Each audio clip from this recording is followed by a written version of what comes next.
Dalam sepekan terakhir, 2 bencana longsor melanda wilayah Jawa Tengah bagian selatan.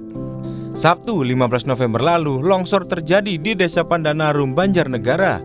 2 orang tewas sementara 26 lainnya masih dinyatakan hilang. 2 hari sebelumnya, Kamis 13 November, longsor menerjang Cilacap, Jawa Tengah. 18 orang meninggal dan 5 lainnya masih dalam pencarian. Kami kutip dari harian Kompas, BNPB mencatat sejumlah titik bencana yang terjadi di Pulau Jawa. 2 November terjadi angin puting beliung di Malang, Jawa Timur. 5 hingga 7 November terjadi banjir lahar dingin di Lumajang. 6 November terjadi longsor di Blitar, Jawa Timur. 8 November banjir bandang di Brebes, Jawa Tengah.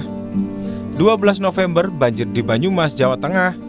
13 November longsor di Cilacap, Jawa Tengah, dan 15 November longsor di Banjarnegara.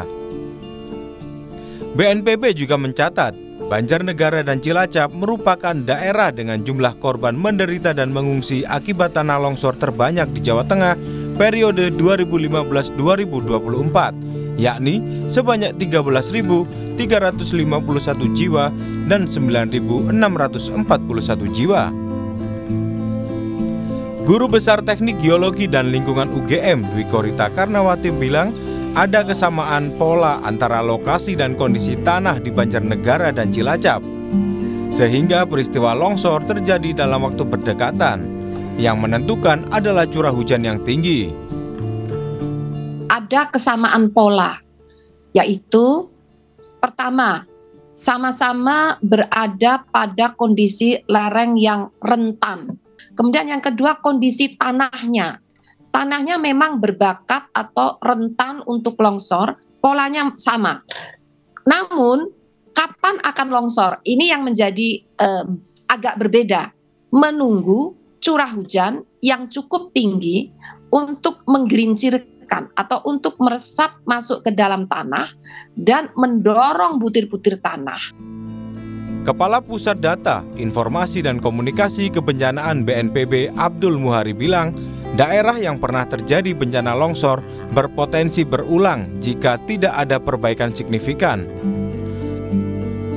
Data kita dalam 20 tahun terakhir itu untuk Jawa Tengah, Cilacap dan Banjarnegara itu peringkat 1, peringkat 2 kejadian longsor yang memakan korban jiwa paling banyak di Jawa Tengah.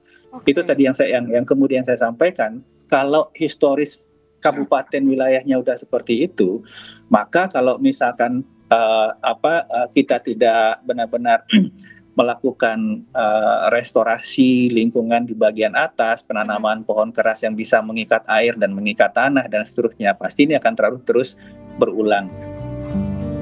Abdul Muhari juga menyebut pihaknya juga tengah mematangkan sistem peringatan dini bencana yang terjadi akibat cuaca ekstrim, sehingga mampu mengantisipasi jatuh korban lebih besar. Tim Liputan Kompas TV.